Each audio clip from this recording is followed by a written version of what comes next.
Thank you, and welcome to the Patriots 300 Level podcast. My name is Eric, and I am joined by my co host, Kevin. Welcome back for our seventh episode. For those of you joining us for the first time, we're both season ticket holders for the Patriots, and we sit in the 300 level sections at Gillette Stadium. And we both enjoy talking Patriots, discussing games and transactions. So we figured we'd start a podcast and see where that takes us. As a reminder, you can follow us on Twitter and Instagram at Pat's 300 Level Pod for up to the minute updates and commentary on news of the day. Also, be on the lookout for a special episode later this week where we will be joined by a couple of Chargers beat writers to discuss Sunday's upcoming game versus the Los Angeles Chargers. So just to start, Kevin, what was your overall thoughts on the game versus the Jets? What was the environment? Also, just to begin with, what was the environment for a 1 o'clock game this season? I know we've had some key matchups, some big games, prime time, 4 o'clock versus the Cowboys, Sunday night game versus the Buccaneers, where people said it felt like a Super Bowl or playoff atmosphere. What was the atmosphere like versus a 1 o'clock game versus a team that most people thought is going to be in the bottom five of the league?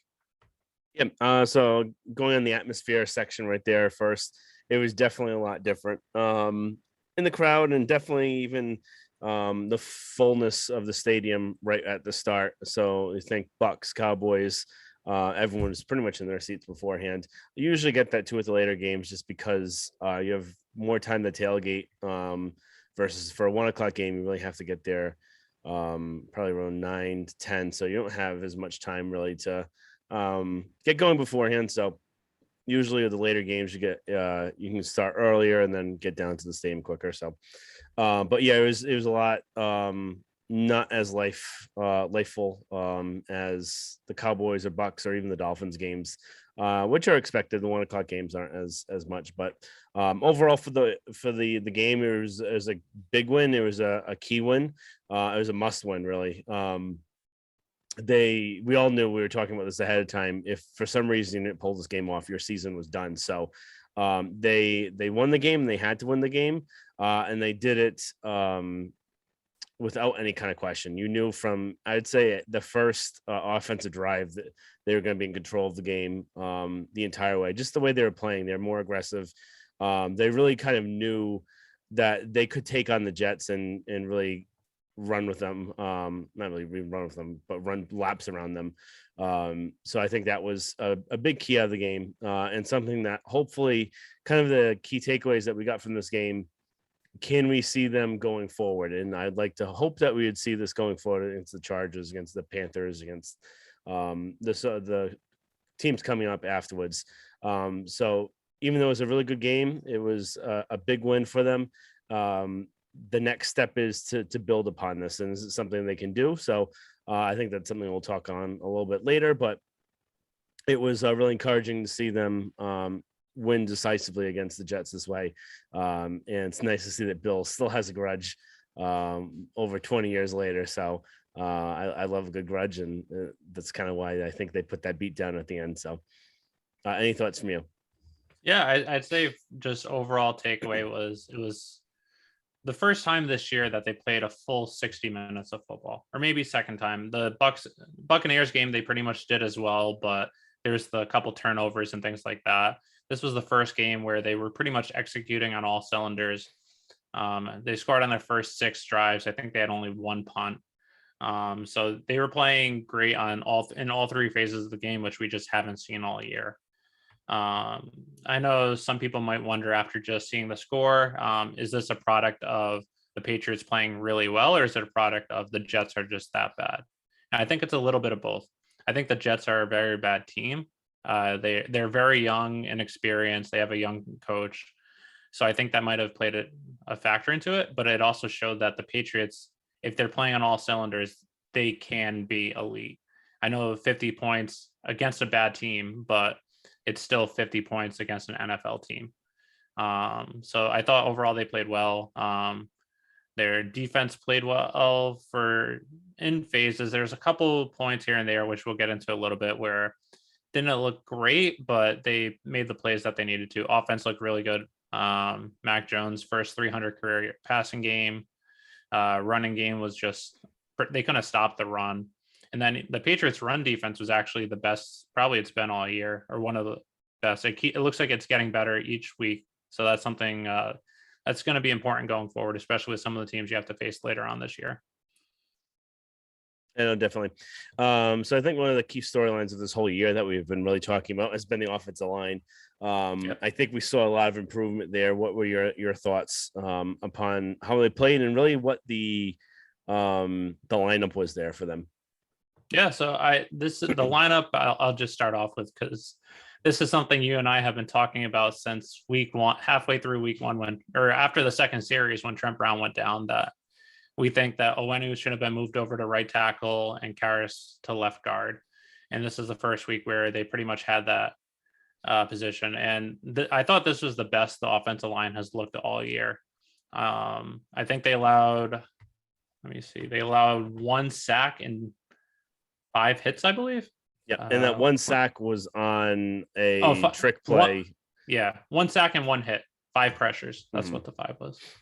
But that was the best they looked all year. They're going to need to continue that going forward, especially next week with Joey Bosa of the Chargers. Joey, or is it Nick? I get that mixed. Joey's the one with the I think it's one of the Joey Bosa brothers.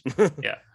But the Chargers have some good players in the front seven, so they have to keep playing like that. But another thing that's just not, it's sort of without realizing it, you might not notice, is just how much of an impact the offensive line also has on the run game. So the first game of the year, Patriots ran for 125 yards, but then next 3 games, which is when their offensive line was probably the 3 worst games, 101 yards against the Jets, 49 yards versus the Saints, -1 yards versus the Bucks. So part of that might have been the running backs not playing great, but also a lot of it had to do with the offensive line. And then the last 3 games is which their offensive line has been the best. 126 yards versus the Texans, 120 yards versus the Cowboys. And in that, you had to pass a decent amount because you were coming back near the end. And then 148 yards versus the Jets. So if the offensive line can stay consistent going forward, no more key injuries. And then if, no more key injuries. And if they just keep playing consistent, not allowing people to hit Mack Jones, or if they're able to get holes for the running backs, this should be a recipe going forward for success. Yeah, no, agree. Like you had said, we had been calling for this since week 1. And I think that's something we kind of saw after last week, that Owenu probably is better off at right tackle, not only for while Brown's out, but maybe his career. So some people just play better at the tackle spot. The guard spot, the left guard spot especially, is a quicker paced type of play. So it might just be something that he's better off handling the right tackle situation. So he looks a lot better there, and he really held down the fort there. And while watching that first trick play where Bourne through the touchdown pass, he had a key block in that drive, cutting the rusher on the end and stopping them from getting to Bourne. So he had a really good play there and a good play throughout most of the game. And like you said, the run game benefited significantly from this, and something that Harris had a lot of holes to run through that even I could run through. So I think they played really well. What are your thoughts on the coaching between really both teams? Yeah. So I just want to make 2 quick points back on the offensive line before we move forward. One is, I still think Owenu actually played pretty well at left guard. Outside of the Tampa Bay game, he didn't play well, but the first 3 games he actually played pretty well. It's just when he's at right tackle, it seems like he's a potential Pro Bowler or all pro. So I think he is better suited at right tackle, but he still was pretty good at left guard too. But I think with this offense, with their deficiencies on the offensive line, I think right tackle is where he should stay the rest of the year. And then just another thing that I just wanted to bring up is Isaiah Wynn had at least his best game of the season, possibly the best game of his career. And considering both of us have been pretty down on Isaiah Wynn all year, he's been in my bottom 3, at least 3 of the first 6 weeks, maybe even 4. That was just encouraging to see. He looked like a first round left tackle. And hopefully he just needed the kick in the pants to see that he, after being benched for Justin Herron last week, that he just wasn't playing well. Hopefully that helps him going forward, where he starts to play like he did this week. Yep. So just moving on to coaching, I thought coaching was great. Josh McDaniels had some pretty good play calls. They were aggressive. They went for it on 4th down when it was like 4th and 1, which is something we hadn't seen all year outside of the Saints game, I believe. But I thought they were aggressive in all 3 phases. They played well. So definitely an improvement from last week, and we'll have to see. Hopefully the aggressiveness goes forward. I also like that we did see Kendrick Bourne a little more, like I've been calling for since week 1. I wasn't expecting them to use him in the passing game to actually throw, but that was good to see. Just another trick play where now you're just showing defenses that trick plays aren't going to only come from Jacoby Myers throwing. There's other people that can do it as well. So it's going to keep them on their toes a little bit. And it looked like they had a lot of trick plays, which is a little surprising that you'd waste them all on the Jets, but I think they still have a big playbook of other trick plays that they're keeping in their back pocket. But that was just a little surprising to see. I think part of it might be Bill's hate and for the Jets, but I thought that was interesting to see. Let's just see if the aggressiveness goes forward the next few weeks against some pretty tough teams. Yep. And I think this is kind of something I was alluding to earlier, where the coaching in this game was really good. They were aggressive. Yeah. They played like they weren't afraid. They weren't trying to play down to the last drive and hold it to be a tight score and thinking they'll win at the end, where they really kind of went for it and went for the win. So the big key is, will they keep doing this? Is it something that they knew they could beat the Jets and they knew they could play this aggressive? And are they going to play scared against the Chargers? Or are they going to try and really dial things up again? So that's really the key. So that's something I think, even after last week, I was saying they need to keep this kind of approach. They need to try and go for the throat and score really as much as they can and kind of be really aggressive and not as conservative as they've been, just because the game isn't leaning in that direction. So that's kind of the biggest thing. So I was really impressed the way that they did in this game, but my biggest kind of fear is that they might kind of go back into the roll direction on a tougher opponent. But we really need to see this kind of moving forward the way it was. And to really address the trick play thing, I think really the biggest reason why they did it, one was to try and go for the throat with the Jets. The other one is by having so many of these trick plays, it puts a lot of it on film, and it just gives more time that other teams have to consider this when they're going through with their game planning and tape review, film review, all that sort of stuff. So by putting all of this on tape, it makes them think kind of twice when they're seeing something and adds more stuff they have to be aware of. So it just makes it a little bit more difficult for opposing teams. And there's a lot of different looks now that they've given where maybe Mack Jones does get the ball in the Wildcat now, where teams weren't giving him weren't covering him because they thought that he wasn't going to get anything. So it just gives them more stuff to think about and can kind of create some mismatches in the future if they try and overthink something. And will maybe just take away some of the time they're planning against the regular offense, even though it's something you see maybe once or twice in the game. But we know that teams like to over prepare. So it may just kind of take a little bit more of their attention away from the game plan. Now going on to Mack Jones, I think he had another really good game. He started off a little slow in the beginning, but he ended up getting kind of running through really well. And I've just been every week, I'm just impressed by him. I'm impressed by his poise. I'm impressed by his command of the offense, how he looks. Just even looking at him against the other different rookie quarterbacks, it's night and day. And I was just thinking when I was watching him this week, like, you forget he's a rookie sometimes, just based upon how he acts, how he kind of commands the offense. And it's just something I'm just really impressed by, really everything he does. And I'm really looking forward to see him continue to grow in this offense, and kind of make some of those other teams wish that they might have gotten him versus someone else. So I think it's going to continue to look forward to that. But I was really impressed by him again. I think he had a really good game, first 300-yard game of his career. I'm sure it's not going to be the last. Yeah, no, I agree completely. He's just someone that I was very big on him coming out of the draft, as we've mentioned before. Even just dating back to when he was with Mhm. Alabama in the even just regular season of Alabama, Mhm. he was just very impressive. But just the whole season in general, the poise he has for the offense, his ability to just not be afraid of getting hit. Not to say that he's looking to get hit, but Mhm. someone that, especially the first 3 or 4 weeks when the offensive line was horrendous, knowing that he's going to get hit and pummel every single drop back, and him just not being phased by it is just something that you sometimes don't even see from people that quarterbacks that have been in the league for 5-10 years. Jimmy So that's Garoppolo. just been very encouraging. Very accurate passer. He does have some mistakes where there's a ball he'll overthrow or underthrow, but that happens to every single quarterback. So I've just been very impressed. And then it's even more impressive when he goes up against another rookie quarterback.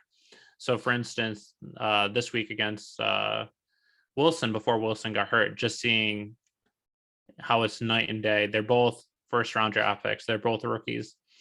Wilson was drafted higher. Wilson was taken second overall. Mack slid all the way to number 15.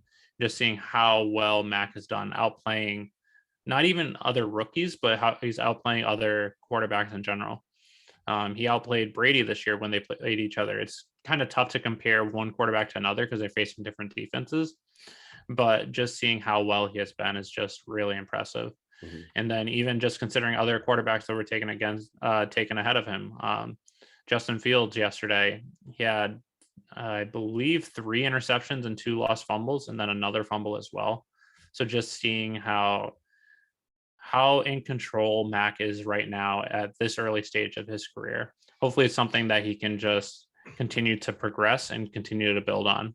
Mhm. Reminds me a little bit of another rookie we'll be seeing, or rookie from last year that we'll be seeing this Sunday, Herbert. But so far, I've just been very impressed.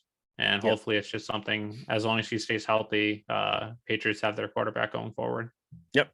I think it's something that we're starting off on this podcast and trying to get a little bit more traction on Big Mac Mondays. Yeah. So every Victory Monday, kind of how Dunkin' Donuts used to give away those free coffees on Mondays after Patriots win. After a Patriots win on Monday, on Sundays, I'll be participating in Big Mac Monday. I'll be getting a Big Mac every single time that they win the following Monday. I was Got going to mine be asking if today. you're doing it. Yeah, I was going to ask if you already got yours and if you plan on doing it every single win or not. Every single one. I mean, getting a lot of calories, hopefully.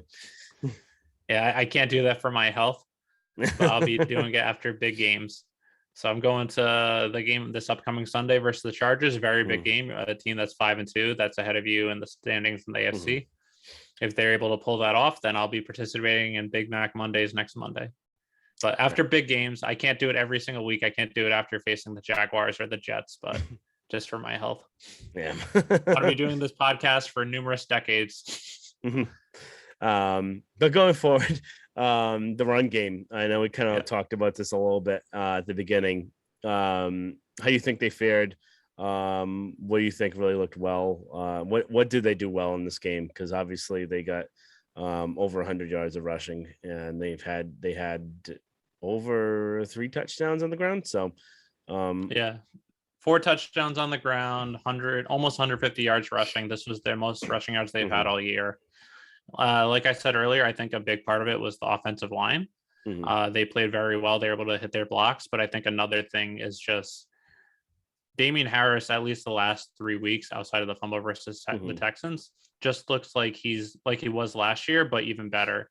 He has an explosion once he gets the ball, just a very fast burst where once he touches it, he's essentially right at the line of scrimmage, mhm. running forward, full steam ahead. Which is something that I know Sony Michel might have had a 1,000-yard game or 1,000-yard season. He was a big reason why they won the Super Bowl in 2018. But this is a burst that we haven't seen in a long time. So he looks like he can be a top 5 running back. I thought he was one of the best, if not the best, running backs this past weekend.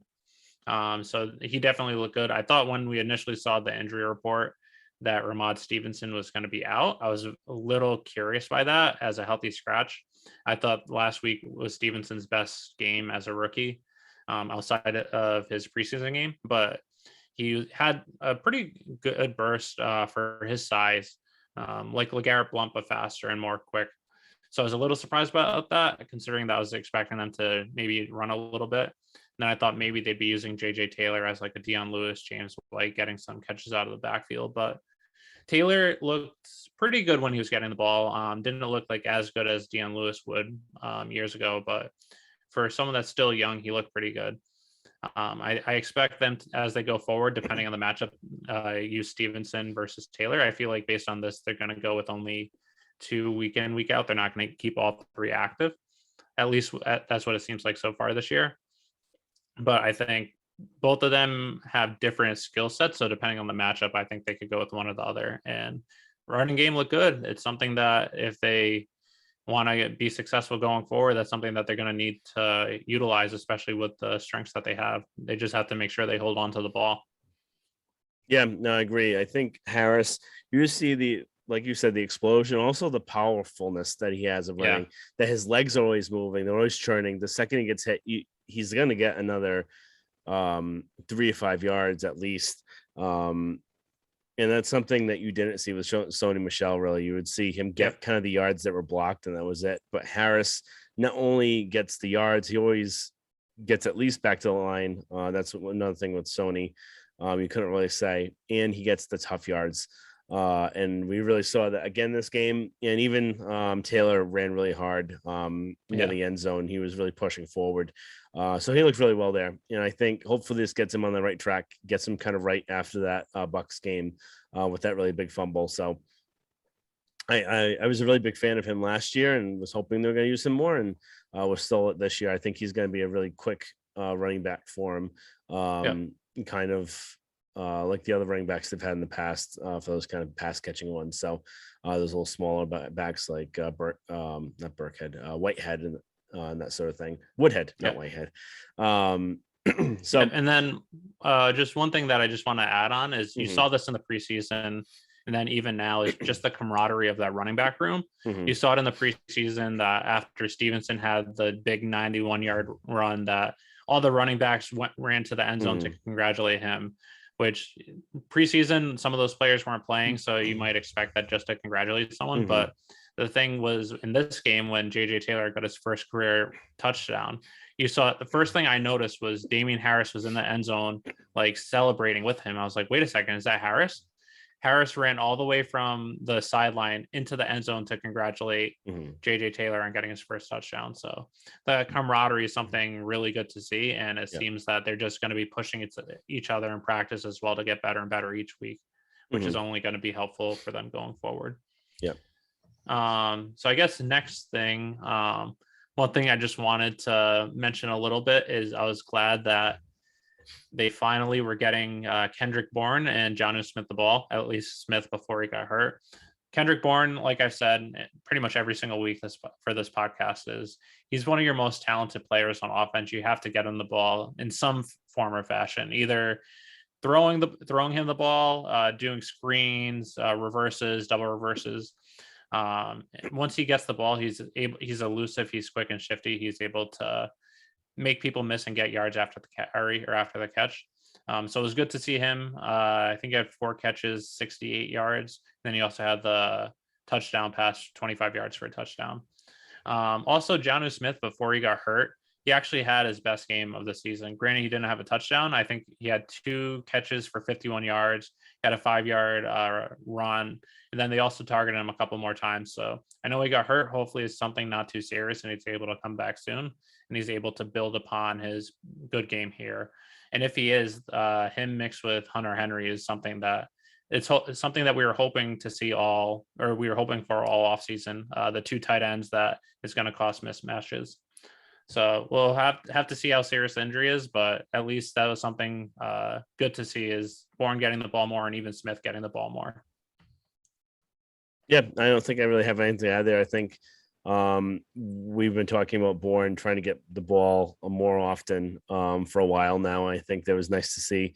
I think he's a really good playmaker. I think he does a lot more than you see of Aguilar or Harry or anything like that. So it was nice to see him get the ball. And even he's more elusive or quicker than Myers too. So Yeah. as dependable as Jacoby is, he just not as he doesn't have that kind of burst or kind of playmaking about him. He's just a tough, dependable receiver, but sometimes you need a little bit more. So Yeah. Bourne really gets you that, and Smith does too. And I think this was a good game to get Smith kind of in the right head, right state of mind. So hopefully that continues, and hopefully the injury isn't too bad with him.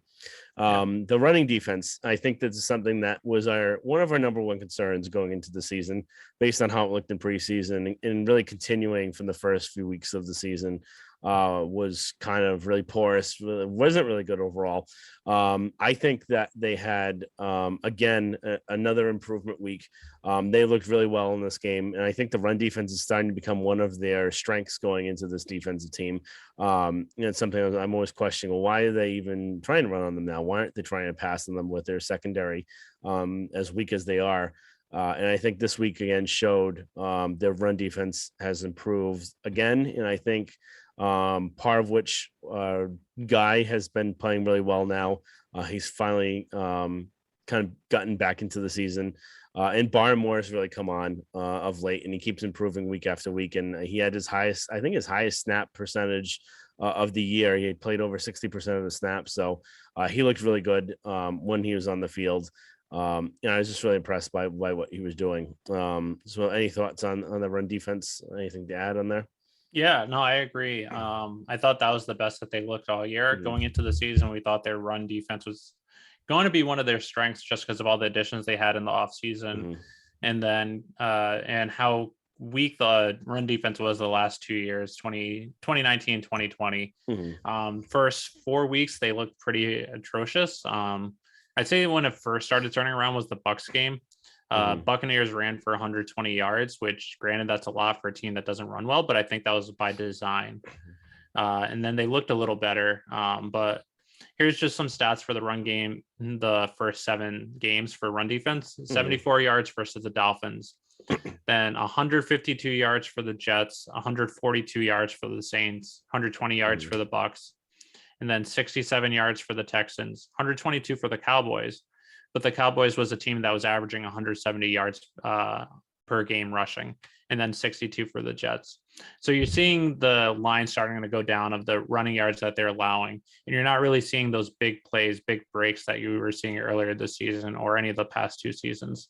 So it definitely is seeming like this is turning into one of their strengths. It might have just taken a little longer. Part of that might be the shortened training camp preseason due to tackling, and then also the one less preseason game too that might have had an effect as well. But hopefully this is them turning it in the right direction. They allowed exactly 90 less rushing yards this game than they did when they played the Jets the first game.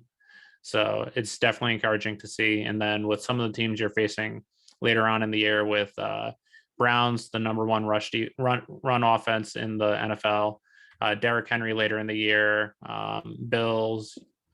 This is something that you need to make sure that if your run defense isn't good, you're going to be in a tough position to win that game. So if this keeps going on, they'll have a pretty good shot. Yep. And to kind of really segue that into the defense as a whole, like I was saying, if this run defense keeps improving, it's going to kind of put a little bit more pressure now once it gets more on film that, hey, maybe we can't run against this team now. It's only going to put more pressure really on the secondary. I think defense as a whole right now, we're seeing the run defense improving. But pretty much everything else about the defense is still kind of a concern. The pass rush, other than Matthew Judon, is pretty much non-existent. And Barmore. except for Barmore up the middle. But other than those two, there's not really much. Uche has seen his play kind of increase, but I'd like to see it a little bit more and have him kind of do more. And I think having him play in place of Wise more often would be a lot better because we know how I feel about him. But the pass rush being non-existent, the linebacker play, they are not good in the passing game. Bentley's actually played really well the last couple of games. It's kind of showing what he looked like his rookie season, why he had some promise, and hopefully that continues the rest of the year and throughout. But he isn't the fastest linebacker, and Vanoy is not as quick as he used to be. He wasn't really quick to begin with. So they really get exposed in the passing game against running backs or tight ends. So that's something that they just have to keep kind of worrying about, have some safety help with that. And with Jonathan Jones going out on IR and kind of for the season with his shoulder surgery, I think it was today. They're down even one more corner. So they were kind of hurting before and were kind of weak on the corner spot and now got even weaker. So Miles Bryant, I actually really like a lot. I think he's going to do really well. And I was actually really surprised that they had exposed him to waivers after the cut downs were. But he's going to be back. He's probably going to be taking more of the slot role on this team. And there'll be Mills and JC Jackson on the ends, but Mills is really concerning to me, especially being down Jones. He's probably your weakest corner of your starters, and teams are going to be starting to target him more and more just by looking at him. He wasn't signed to do this job. He was supposed to be more of the chunk kind of role, playing really all of the plays, safety, that sort of thing. And that's where he would succeed well. He's just not a good boundary corner.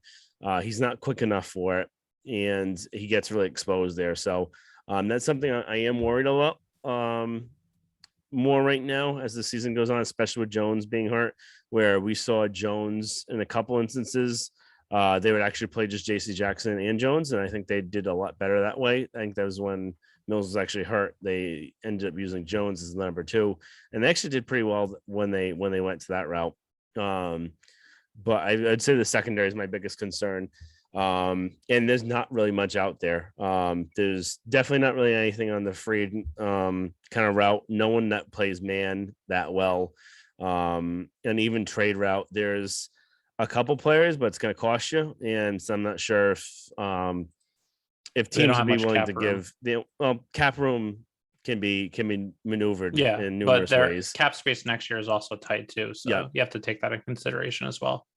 Yeah, but there's ways that they could do it. It's just I don't know what teams would be willing to make those kind of moves. There is Keanu Crossan from the Giants. He was on that team before. He had some experience. He actually covered Tyreek Hill pretty well in that playoff game that the Patriots ended up winning the Super Bowl.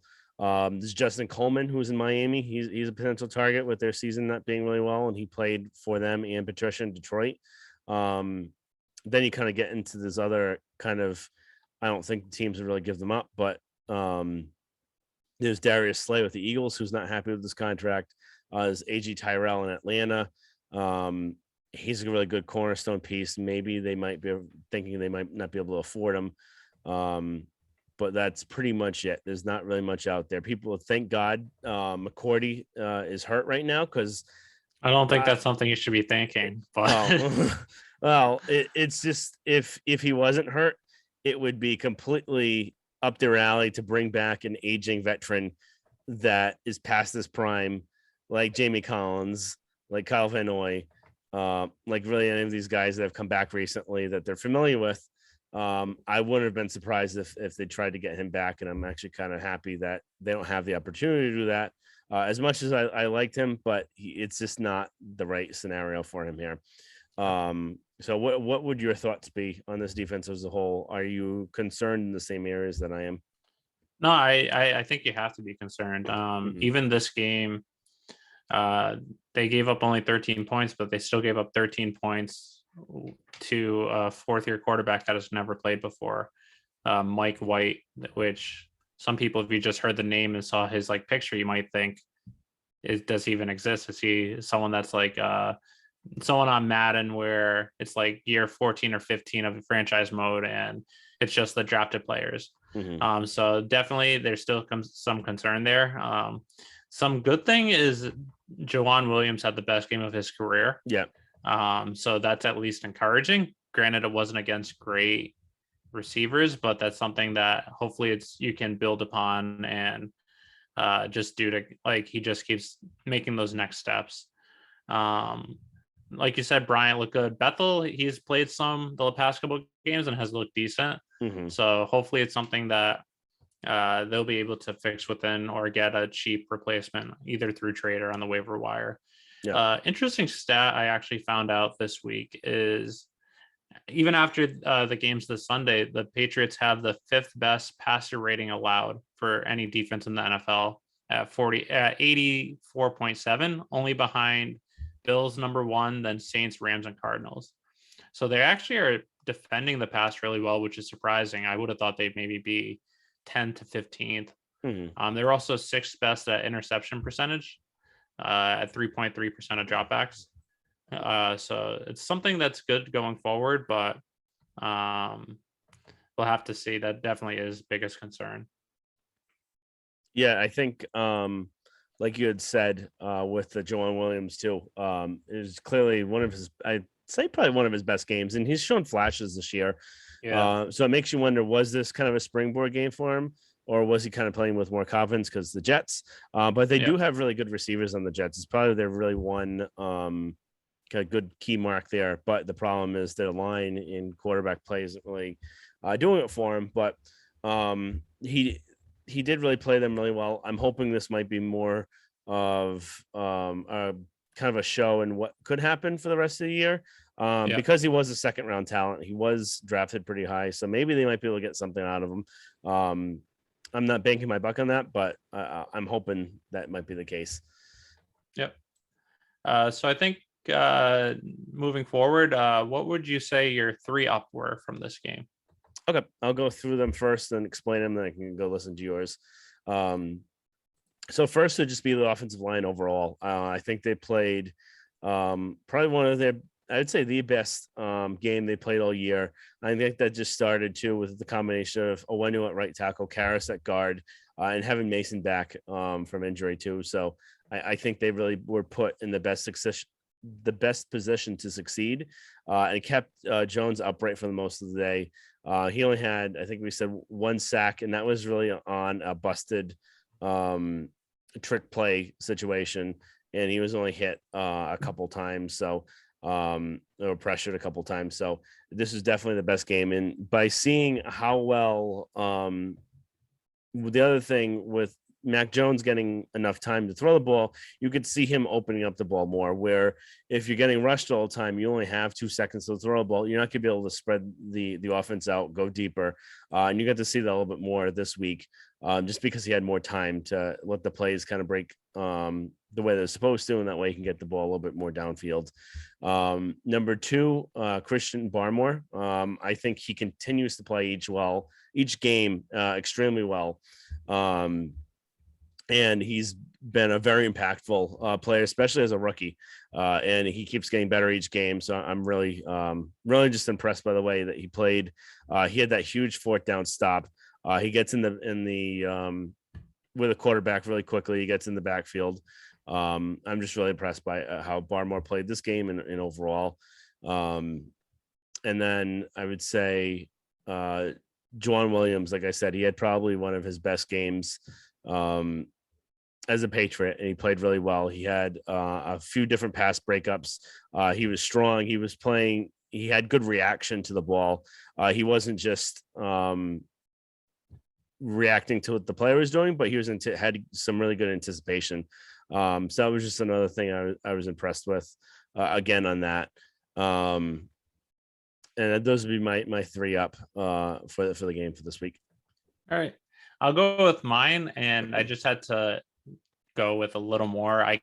They go scoring 54 points and holding pretty much outscoring the opposing team by 41 points. I have to go with a little more than 3, like I've done a couple times this year. But I think number 1 has to go with Damian Harris.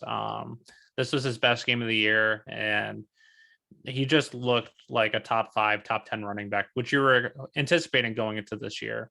14 carries, 106 yards, 7.6 yards per carry, 2 touchdowns. He looked like a first number 1 running back. And he had, like we've said earlier, we've said the past few weeks, he has a burst through the line of scrimmage where once he gets the ball, he's already right at the line of scrimmage, running right forward. So I thought that was probably his best game. Number 2, I have to go with Brandon Bolden, which I never thought I'd ever have him in the top 3.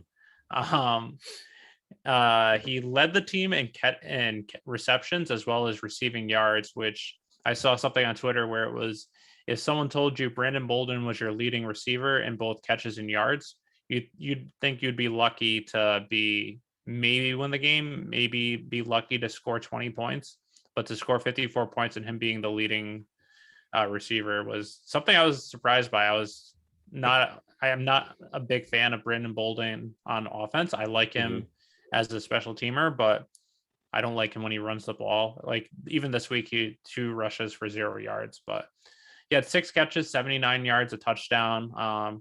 He had more receiving yards on Sunday than he had in 5 of his last 8 seasons combined. So I have to just go with him because it was something I wasn't expecting, and he just had a really good game. Number 3, I have to go with the offensive line as a whole. Like you said, this was their best game of the year, and you have to hope that just going forward, they're able to keep build on this to stay healthy. And if Isaiah Wynn plays like he did on Sunday, if everyone else does as well, they'll be pretty successful going forward.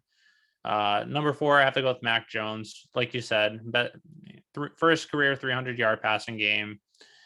He just keeps getting better and better each week. Number 5, I have to go with Juan Williams. Like you mentioned, he was targeted 5 times in man coverage, allowed 1 catch for 8 yards, had 3 pass breakups, and a 39.6 passer rating against. I even thought about including Christian Barmore as well, like you said, but I'll just keep it with those 5. So 3 down. I'll start. This was actually pretty tough for the reasons like we mentioned before, how they played their most complete game since last year, played a full 60 minutes of football, but I'd have to go with some of these might be a little bit of a stretch, but number 1, have to go with Jalen Mills. 5 catches allowed on 7 targets, 41 yards, 1 touchdown, 1 defensive pass interference play. I don't think he played like terrible, but for a number 2 cornerback, granted, like I said last week when he was there, I don't fully blame it on him because I don't think he should be a number 2 cornerback. I think he should be more of a safety. But in this defense, given the position that he's playing, just wasn't a terrible performance, just wasn't great. And just considering how well the rest of the team plays, I just have to go with him as 1. Number 2, I have to go with the secondary as a whole. They didn't play bad, but they allowed Mike White to 20 completions on 32 attempts, 200 yards, and a touchdown pass. You allowed Mike White offense to score 2 touchdowns on you isn't great. I know the game was kind of out of hand by then, but just considering some of the offenses you have to face in upcoming weeks, Chargers, Browns, Bills, that's something that the secondary definitely has to get better. And number 3, I'm just going to go with the pass rush as a whole. They had only 2 sacks and 5 quarterback hits, and they were going up against 2 quarterbacks that Zach Wilson, who he's a rookie, and then Mike White was playing in his first career game. They got a little pressure, but still the past few weeks, they haven't been getting enough pressure, at least to my liking. This should be a team that's either leading the league in sacks or right in the top 5. And outside of Judon and Christian Barmore, they're just not getting the pressure that they should. Hopefully it is something that they're able to change going forward, especially against some of the good quarterbacks that you're going to be facing, making sure that you're getting pressure, especially considering how depleted your secondary is. You need to get the pressure to make the quarterback make a decision earlier. If you're not getting pressure, then it's allowing the quarterback all day to throw. And he's going to be able to find those open receivers if they're not being pressured. And with a secondary like it is now, it's more likely that the receiver will be open. So that's just my 3 down, just based on this game. It was tough to pick 3 down, but that's just who I had to go with. What about you? What was your 3 down? I'd say 3 down, pretty tough to come up with as well, like you said. So I really only have 2. I have number 1 with Jalen Mills, like yourself. He's just getting really picked on. He's not he's not a number 2 corner. The slants he gets bid on every single time. He can't defend that. He's not quick enough to really play the position. He needs to really be at that safety position. So maybe something that could come out of this. Maybe they could move him to safety if Juan Williams starts playing well, and have Juan Williams play the other boundary, and have Bryant play that slot, and maybe they might succeed that way. And have him kind of be that safety robber position. I think that would suit him a lot better. That way he doesn't have to be worried kind of more about his speed. And my second down was just the injury bug in general. They had multiple players get hurt in this game. Smith, they had McCourty get hurt, and a few other guys as well. So that got banged up. So really want to hopefully see that these aren't kind of long-term injuries, something that they'll kind of get healed and do better in the and be more prepared for the upcoming games. So hopefully they're healthy for those. So not really a play down, but just a down in general that we saw from this game. Some kind of key injuries that we were seeing from that. Oh, that's fair. So I think next is just, what are your thoughts on the Patriots' path forward to securing a playoff spot? Yeah. I think really these next 6 weeks are going to be the most, it's a make or break part. We'll see kind of what the Patriots are made of and see how they do out of this. They really have to at least have a winning record coming out of these next 6 games. And I think you're in a pretty good position to do that. And they've kind of gotten some luck out of this. The Chargers have kind of shown that they can be beatable, and we'll get into them a little bit later on this week. But they did beat them last year really well. We did see the Ravens beat them, show that they can be stopped a little bit. And then you have the Panthers. Sam Darnold was benched this weekend. He hasn't played well the last couple games. Baker Mayfield may not be playing in the game, or if he is, there's a good chance that he may get hurt again in it, just because that labrum isn't going to heal itself. It's going to need surgery. And the running backs have been hurt too. Chubb and Hunt. I think Chubb is back in the practice field this week, but still the two of them being banged up. So I think they have a position to start racking up some wins, and they need to. Just looking at the kind of what the route is going to be, you're going to have to get either the third wild card spot or somehow get the division, which is very unlikely, but they still actually kind of control their own path there. Technically they can win out and they'll win the East. I don't think that's going to be happening, but crazy things can happen. The Bills could lose a couple games. That way you don't have to win out. But that's another possibility as well, just because the path forward for the wild card is going to be really tough, because the Ravens are probably going to win the division. It's a toss-up between them and the Bengals. Whoever doesn't win that is probably going to be getting one of the wild card spots.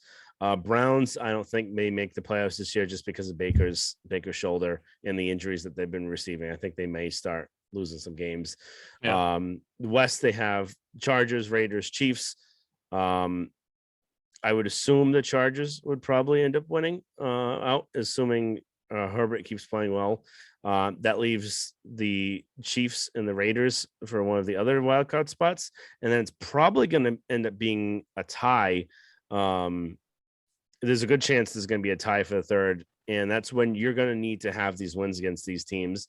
Let's say the Chargers do lose some games. You'll have, if you win head-to-head against probably the Chargers, the Browns, and then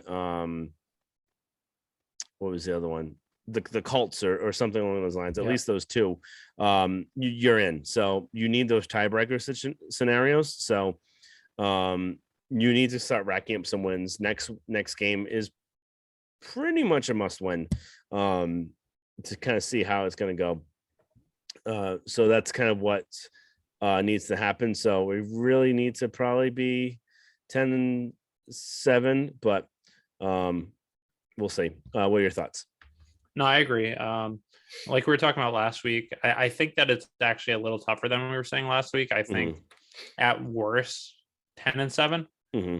Just because the teams you're going up against, the Browns, they have a lot of talent. I know they're banged up right now, but if Baker's able to come back and just play like himself, along with Chubb and some of the rest of the players, they'll have a shot.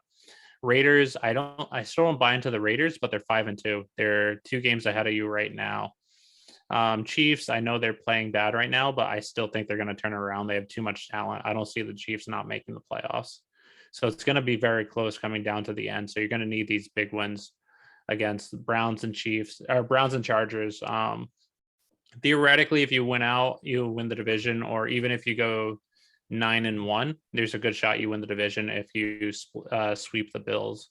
It's definitely going to be tough, but they control their destiny. So we'll have to see.